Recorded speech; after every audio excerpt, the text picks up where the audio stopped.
exam sa mga gustong mag-training sa pagka-PNP. Siya mismo ay saksakan ng abusado at inireklamo po sa aking programa. Kung yung mismo nagsasagawa ng neuropsychiatric exam para sa mga gustong mag-training sa pagka-pulis, ang mismo may topak sa ulo, din nakikita niyo na po yung maging problema. At ito pa pong masakit. Noong panahon po ni PRD, ni President Rodrigo Duterte, dinoble ang sweldo ng mga pulis natin. One question, Mr. President. First of all, Mr. President, let me take this opportunity to extend my sincerest condolences to the family left behind by Jemboy Baltazar. My thoughts and prayers are with you all. Secondly, Mr. President, I joined the gentleman from Isabela and Davao in strongly condemning the brutal killing of Jemboy Salazar, a 17-year-old who dreams of becoming a seaman someday, Mr. President. Just have one question, if my distinguished colleague would yield. Just one question with regard to the seemingly, Mr. President, paulit-ulit na nakakasama ng loob, nakakasalukasok ng mga pangyayari na nagagawa. I'm sure hindi ito sinasadya, pero nagagawa, nakukumit pa rin ng kapulisan.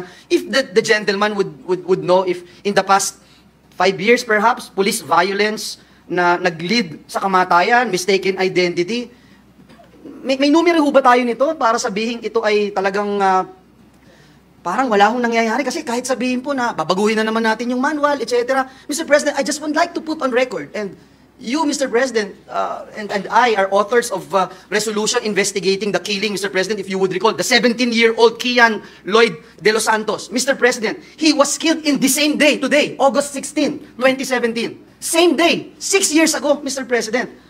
He was shot 3 times in the head despite begging for his life. Yung 19-year-old po, si Carlo Angelo Arnaiz, who was handcuffed, beaten up before being killed.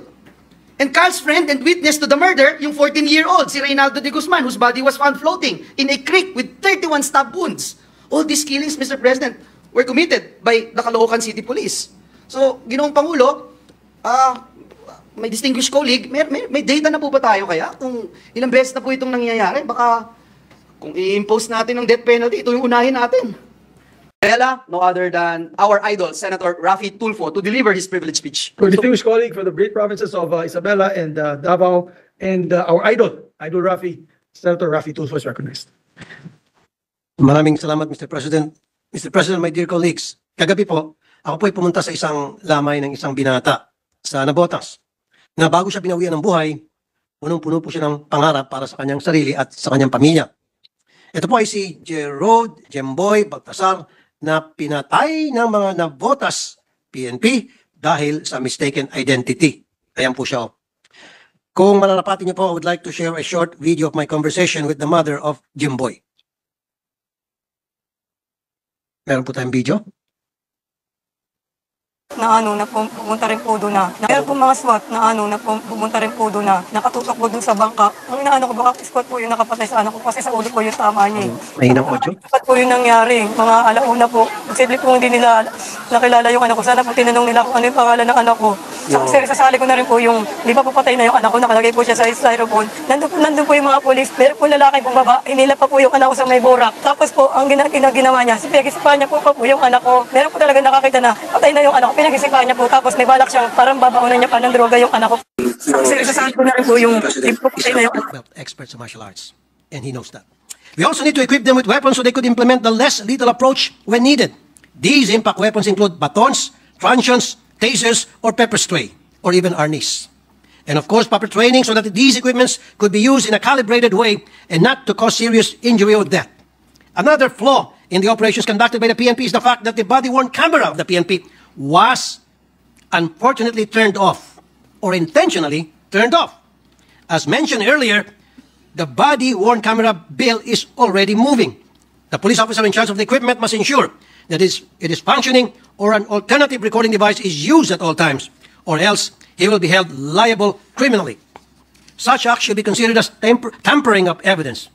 Kung nakabukas lang po sana ang kamera ng pulis, edi sana mas madaling naisampa ang tamang kaso laban sa mga pumatay kay Jemboy. At isa pang sabwata na nadiskubi po ay ang pagtanggi ng investigador na iparapintes ang 6 na pulis na involved sa operasyon. Bakit pag ordinaryong tao ang akusado, hayok na hayok sila sa pagdiin ng mga krimen? Minsan, nagpaplanta pa ng ebidensya. Pero dito, ginagawang lahat upang sanggain ang investigasyon dahil kabaro nila ang sangkot. And as if the death of Jemboy is not enough, the road to justice proves to be difficult yet again for Jemboy's family, as with most cases where the victims are poor and powerless. Sa unang pag-imbestiga, ang 6 na pulis na sangkot sa pagkamatay ni Jemboy ay sasampahan lang ng complaint for reckless imprudence resulting in homicide. Sampal sa pamilya ni Jemboy ito. Aksidente lang pagkamatay niya? Parang nasagasaan lang sa kalye? Sinong niloloko nyo? Mga lesbo. If we permit this kind of reasoning in Jemboy's case, it will be like a free pass for all abusive police officers to shoot whomever they want and claim mistaken identity. My office is preparing a bill that would ensure strict compliance with the PNP Operations Manual, particularly for law enforcement operations, including the use of force continuum. This bill will hold law enforcers liable for deaths and injuries during law enforcement operations in violation of the PNP procedures. Mr. President, my dear colleagues, we have punished the crime for plunder. Ang plunder po ay pagnanakaw lang talaga, pero binigyan natin ito ng matinding kaparusahan dahil ang nagnakaw ay public official at pera ng bayan ang ninakaw. Sa panukalang batas na ipapasa ko, hindi simpleng reckless imprudence resulting in homicide ang kaparusahan sa mga pulis na pumapatay habang nilalabag ang operations procedure nila. Dapat po sila ay may mas mabigat na kaparusahan. They are paid to protect, yet they are the ones threatening the lives of our citizens. We arm them using tax money, and yet they use it against the people they are sworn to protect. This deserves a grave penalty. We have to enforce our laws on our law enforcers. Mr. President, my dear colleagues, my heart goes to the family of Jemboy. But you know, it also pains me to castigate our police officers all the time. Kasi po, karamihan naman sa kanila ay nasa ayos ang pagsiservisyo. Nadudungisan lang ng ilan o kulang lang ng suporta mula sa itaas. Let us work together to elevate our law enforcers. They should be respected and not feared. With the help of Senator Bato de la Rosa and everyone here in the Senate, I know maayos din po natin ito.